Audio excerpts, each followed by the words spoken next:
Hello everyone. In last video we discussed about types of bank. There are four types. First commercial bank, then cooperative bank, specialized bank and central bank. Today we will discuss functions of commercial bank. There are many types of functions which are performed by commercial bank. Some are primary functions and some are agency function. So today we will discuss some important functions of commercial bank. Then first is acceptance of deposit. कि bank का जो main function होता है, primary function होता है, वो क्या होता है? डिपॉजिट को एक्सेप्ट करना। ठीक है, डिपॉजिट को एक्सेप्ट करना, क्योंकि यही वो डिपॉजिट है। हम पहले भी डिस्कस कर चुके हैं कि जिन लोगों के पास एक्स्ट्रा मनी होती है वो क्या करते हैं, अपनी उस मनी को बैंक में दे देते हैं। मतलब बैंक में क्या करते हैं, डिपॉजिट करवा देते हैं। और बैंक क्या करते हैं आगे, जिन लोगों को चाहिए होते हैं उनको लोन प्रोवाइड करवा देता है। मतलब जिनको घर बनवाना है या फिर जिन्होंने अपना बिजनेस स्टार्ट करना है, कई अपने एजुकेशन को कंटिन्यू करना चाहते हैं, तो बैंक क्या करता है, डिपॉजिट को एक्सेप्ट करता है। क्योंकि वो जो डिपॉजिट है ना, वो क्या है, बेस है किसका, लोन का। यानी कि एक बैंक जो है लोन कब देगा, जब उसके पास पैसे होंगे। और वो पैसे उसके पास कहाँ से आएंगे, जो लोगों का है, मतलब लोगों से वो जो डिपॉजिट एक्सेप्ट करेगा। तो डिपॉजिट क्या होता है, लोन का बेस होता है। बैंक क्या होता है, बोरोवर भी होता है और लेंडर भी होता है। बैंक क्या होता है, बोरोवर भी होता है और लेंडर भी होता है। बोरोवर क्यों, क्योंकि वो बोरो कर रहा है, बैंक बोरो कर रहा है, मतलब डिपॉजिट को एक्सेप्ट कर रहा है। जब बैंक बोरो करता है तो वो पे करता है इंटरेस्ट। जब बैंक बोरो करता है यानी कि बैंक ले रहा है लोगों से पैसे, तो लोगों को इंटरेस्ट पे करता है। और फिर मैं बता रही हूँ कि बैंक क्या है, लेंडर भी है, मतलब मनी देता है in the form of loan. Loan की फॉर्म में मनी देता है और यहाँ पर उसे इंटरेस्ट मिलेगा। मतलब बैंक इंटरेस्ट दे भी रहा है और बैंक इंटरेस्ट ले भी रहा है। आया समझ? क्या बताया कि बैंक का जो मेन फंक्शन होता है वो क्या होता है, डिपॉजिट को एक्सेप्ट करना। बैंक लोन की फॉर्म में तभी पैसा आगे लोगों को प्रोवाइड कर पाएगा जब उसके पास डिपॉजिट होंगे। तो जो डिपॉजिट है वो लोन का क्या है, बेस है। एक बैंक जो होता है वो बोरोवर भी होता है और लेंडर भी होता है। बोरोवर क्यों, क्योंकि वो बोरो कर रहा है। बोरो मतलब करना, उधार लेना, किसी से कुछ लेना। तो बैंक क्या कर रहा है, लोगों से पैसे ले रहा है। जब बैंक लोगों से पैसे ले रहा है तो लोगों को वो इंटरेस्ट पे करेगा और जो पैसा उसके पास आया उसी पैसे का यूज वो आगे लोन की फॉर्म में कर रहा है। तो यहाँ वो क्या बन गया, लेंडर। लेंडर कौन होते हैं, जो लोन देते हैं, जो पैसे आगे देते हैं और उसके बदले में इंटरेस्ट चार्ज करते हैं। एज ए बोरोवर वो क्या कर रहा है, इंटरेस्ट पे कर रहा है, एंड एज ए लेंडर वो इंटरेस्ट ले रहा है, उसको इंटरेस्ट मिल रहा है। आप कहते हैं कि ये जो डिपॉजिट है उसको कैसे कैसे मिलेंगे, किसको, बैंक को। उसे करंट अकाउंट के थ्रू मिल सकते हैं। करंट अकाउंट कौन ओपन करवाता है, बिजनेसमैन। किस लिए, अपनी जो भी बिजनेस ट्रांजैक्शन होते हैं उसको स्मूथली रन करने के लिए, क्योंकि बिजनेस के अंदर लॉट ऑफ ट्रांजैक्शन होती है। करंट अकाउंट में क्या फैसिलिटी दी जाती है, एक बिजनेसमैन को वो जितनी बार चाहे डिपॉजिट करवा सकता है, जितनी बार चाहे विड्रॉ करवा सकता है। तो करंट अकाउंट एक वे है डिपॉजिट को एक्सेप्ट करने का। उसके अलावा सेविंग अकाउंट, जो भी सेवर्स होते हैं, लोगों में सेविंग की हैबिट को डालने के लिए, उनको एंकरेज करने के लिए क्या किया जाता है, सेविंग अकाउंट ओपन करवाया जाता है कि लोगों के पास जो भी मनी बचती है, जो भी वो सेव करते हैं, वो किस में डिपॉजिट करवा लेते हैं, सेविंग अकाउंट में। उसके अलावा फिक्स डिपॉजिट, फिक्स डिपॉजिट क्या होता है, एक पर्टिकुलर टाइम पीरियड के लिए, जब हमें मनी की नीड नहीं होती, हमारे पास एक्स्ट्रा अमाउंट होता है, तो वो मनी हम फिक्स डिपॉजिट करवा लेते हैं एक पर्टिकुलर टाइम पीरियड के लिए, और उस पर्टिकुलर टाइम पीरियड के बाद बैंक हमें विद इंटरेस्ट अमाउंट पे करता है। तो बैंक के पास जो पैसे आते हैं वो इस फॉर्म में आते हैं, रेकरिंग डिपॉजिट भी कह सकते हो। तो बैंक का मेन काम फर्स्ट क्या होता है, डिपॉजिट को एक्सेप्ट करना, क्योंकि जब बैंक के पास डिपॉजिट आएंगे तो ही वो उन डिपॉजिट्स को आगे लोन की फॉर्म में लोगों को देगा। तो इस टाइप के जो बैंक है डिपॉजिट को एक्सेप्ट करता है, आया समझ। और इनके ऊपर जो इंटरेस्ट रेट होगी, इनके ऊपर जो इंटरेस्ट रेट होगी वो कौन डिसाइड करता है, आरबीआई, इंडिया का सेंट्रल बैंक। सेंट्रल बैंक कौन सा इंडिया का, RBI, reserve bank of India, आया समझ। उसके बाद आता है हमारा second, landing of funds. Landing of funds. अब सेकंड जो मेन काम आता है, सेकंड जो मेन फंक्शन है बैंक का, वो क्या है, लोन प्रोवाइड करना। मतलब जिन लोगों को कोई घर खरीदना है, ठीक है, बिजनेस स्टार्ट करना है,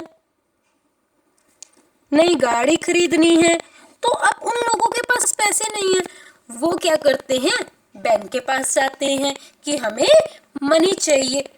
तो बैंक क्या करता है, उनको लोन प्रोवाइड करता है, ठीक है। किस किस तरह का, ओवरड्राफ्ट। ओवरड्राफ्ट की फैसिलिटी किसको मिलती है, जिनका बैंक में करंट अकाउंट होता है। मतलब एक टाइम पे अगर आपकी जो डिपॉजिट है वो क्या है, कम है, बट आपको मनी चाहिए ज्यादा, तो आप बैंक से विड्रॉ करवा सकते हो। आपकी जो डिपॉजिट मनी है उससे ज्यादा आप विड्रॉ करवा सकते हो। उसके अलावा आता है discounting the bill of exchange. Discounting the bill of exchange.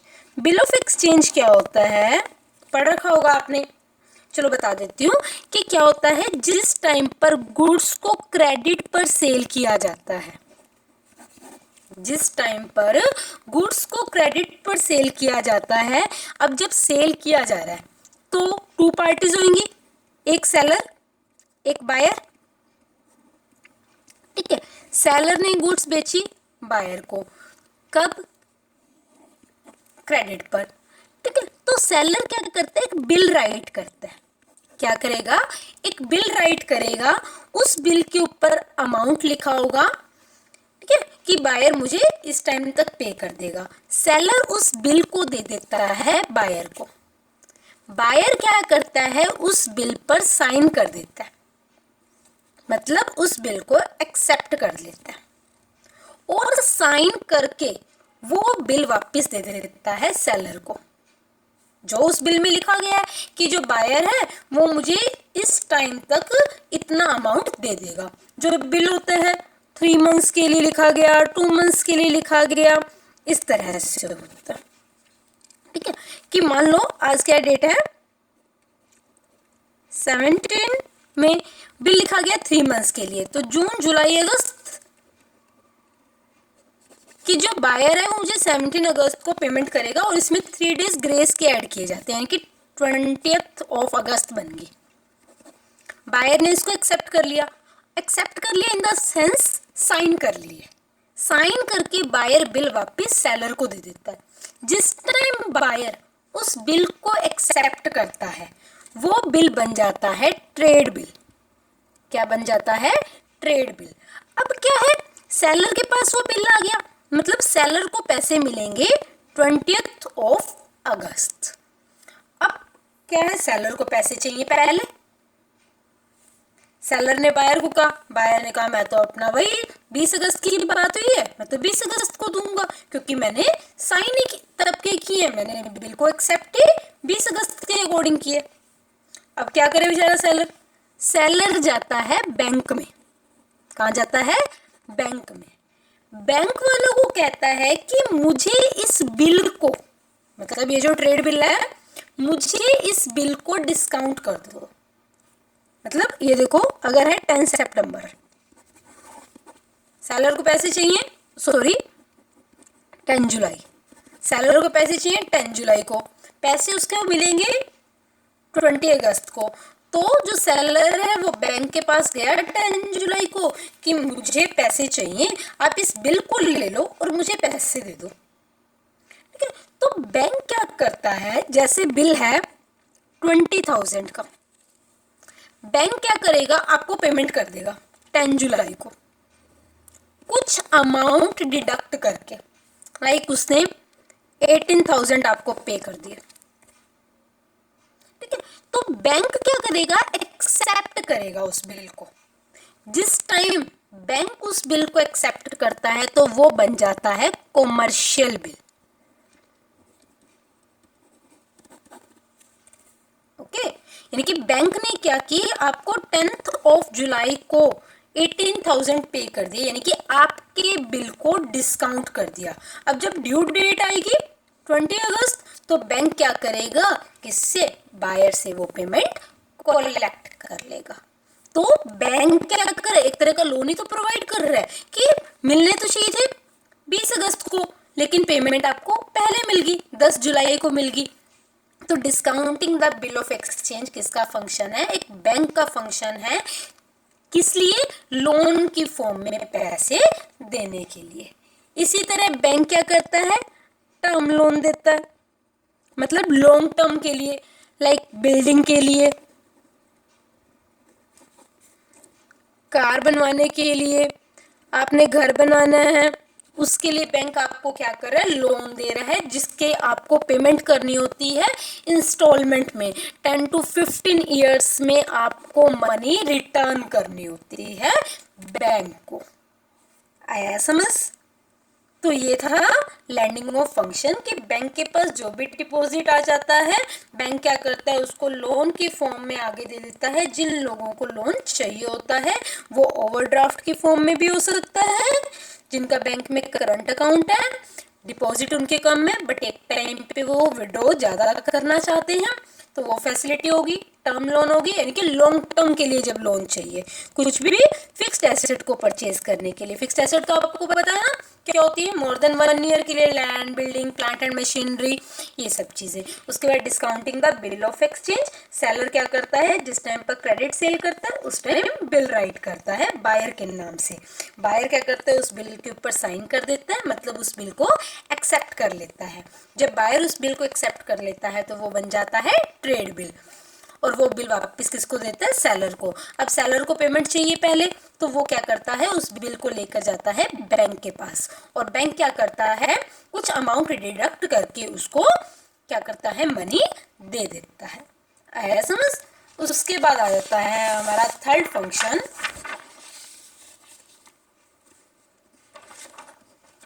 Check facility.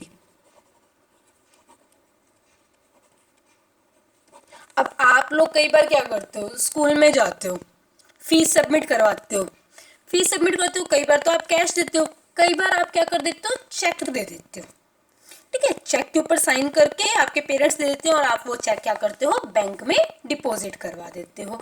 तो बैंक क्या करता है, चेक की फैसिलिटी भी देता है कि आप क्या कर सकते हो, मतलब कैश कैरी करना थोड़ा सा मुश्किल है तो आप चेक से क्या कर सकते हो, किसी की पेमेंट कर सकते हो। तो जो चेक होता है वो 2 टाइप्स का होता है, एक होता है बेरर चेक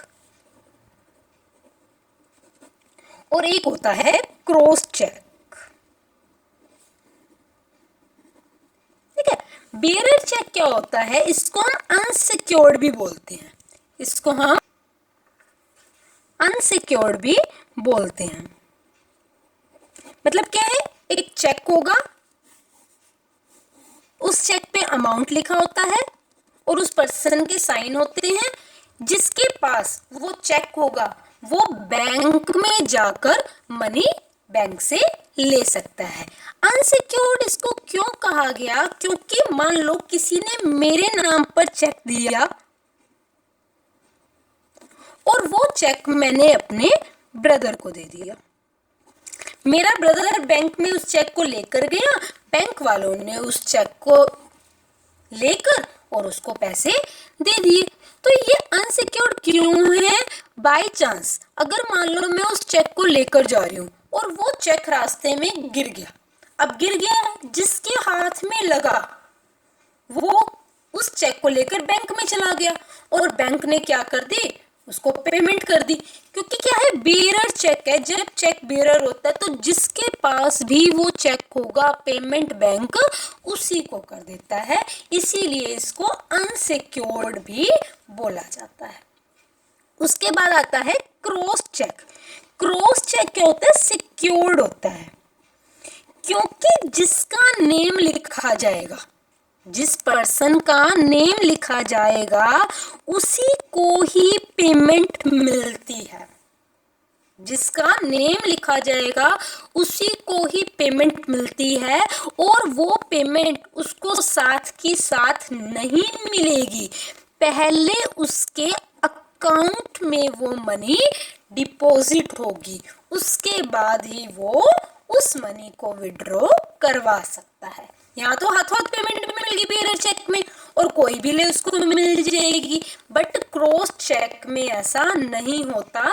जिसका नाम चेक पर लिखा गया है उसी को पेमेंट मिलेगी और उसको पेमेंट उसी टाइम नहीं मिलती, उसके अकाउंट में डिपॉजिट हो जाती है।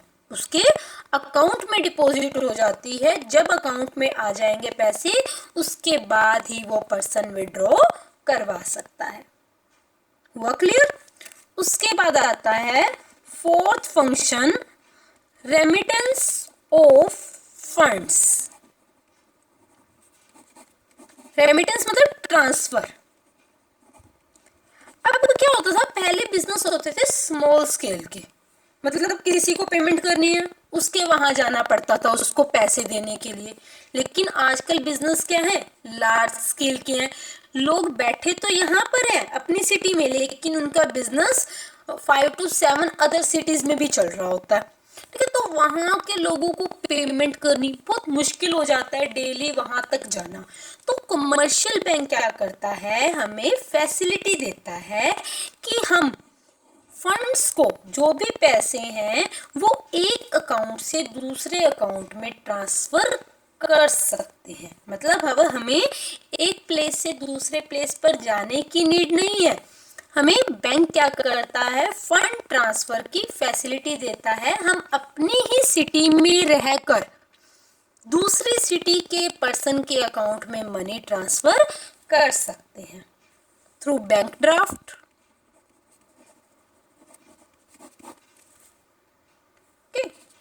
इसके लिए बैंक हमसे क्या लेगा, कुछ चार्जेस लेता है। बैंक क्या करता है, हमसे कुछ चार्जेस लेता है। और लास्ट जो आता है अलाइड सर्विसेज। अब बैंक क्या है, डिपॉजिट को एक्सेप्ट कर रहा है, लोन प्रोवाइड कर रहा है, चेक फैसिलिटी दे रहा है कि हम चेक से जो है मनी विड्रॉ करवा सकते हैं, हमारे फंड्स हमारे अकाउंट से किसी और के अकाउंट में जा रहे हैं। मतलब हमें कहीं पर विजिट करने की नीड नहीं है, ट्रैवल करने की नीड नहीं है। उसके अलावा भी बैंक कुछ फैसिलिटी देता है, लाइक बिल की पेमेंट करना, हम बैंक के थ्रू बिल की पेमेंट कर सकते हैं। उसके अलावा बैंक हमें लॉकर फैसिलिटी देता है, मतलब जो भी हमारे इंपॉर्टेंट डॉक्यूमेंट्स हैं या फिर जो भी हमारा गोल्ड वगैरह घर में रखना सेफ नहीं होता, तो हम क्या करते हैं, अपने इंपॉर्टेंट डॉक्यूमेंट्स, पेपर, गोल्ड वगैरह क्या करते हैं, बैंक के लॉकर में रख देते हैं। बैंक क्या करता है, उसके बदले में हमसे कुछ चार्जेस लेता है। इसके अलावा जैसे हमने कहा कि शेयर्स होते हैं, शेयर्स पे डिविडेंड मिलता है, बताया था ना। तो बैंक क्या करता है, कस्टमर के बिहाफ पे उस डिविडेंड को कलेक्ट भी करता है। तो ये अदर एक्टिविटीज हैं, अदर फंक्शंस हैं जो एक बैंक परफॉर्म करता है। ओके, क्या बताया? बैंक का जो मेन वर्क है, मेन फंक्शन है, वो क्या है? डिपॉजिट को एक्सेप्ट करना। ठीक है, बैंक एक बोरोवर भी है और लेंडर भी है। एज ए बोरोवर वो इंटरेस्ट पे करता है और एज ए लेंडर वो इंटरेस्ट आगे लेता है, उसको इंटरेस्ट मिलता है। जो लोन है उसके लिए डिपॉजिट बेस है, क्योंकि जब तक बैंक के पास डिपॉजिट नहीं आएंगे तब तक वो लोन प्रोवाइड नहीं कर सकता। डिफरेंट टाइप्स के हमने डिपॉजिट किए थे। करंट अकाउंट हो गया, सेविंग हो गया, फिक्स्ड हो गया, रेकरिंग हो गया। उसके बाद लैंडिंग ऑफ फंड्स, बैंक के पास जो भी पैसे आते हैं बैंक उस पैसे को आगे यूज कर लेता है, उसको लोन के फॉर्म में जिनको मनी चाहिए होती है उनको मनी प्रोवाइड कर देता है in the form of overdraft. Overdraft facility किसको मिलती है? जिनका बैंक में करंट अकाउंट होता है, मतलब बिजनेसमैन को, क्योंकि उनकी डे टू डे काफ़ी ट्रांजेक्शन्स होती है। एक टाइम पर अगर उनके अकाउंट में मनी कम है, डिपॉजिट कम है, बट उन्हें मनी ज़्यादा चाहिए तो वो विड्रॉ करवा सकते हैं। टर्म लोन देते हैं, long term loan fixed asset को परचेज करने के लिए।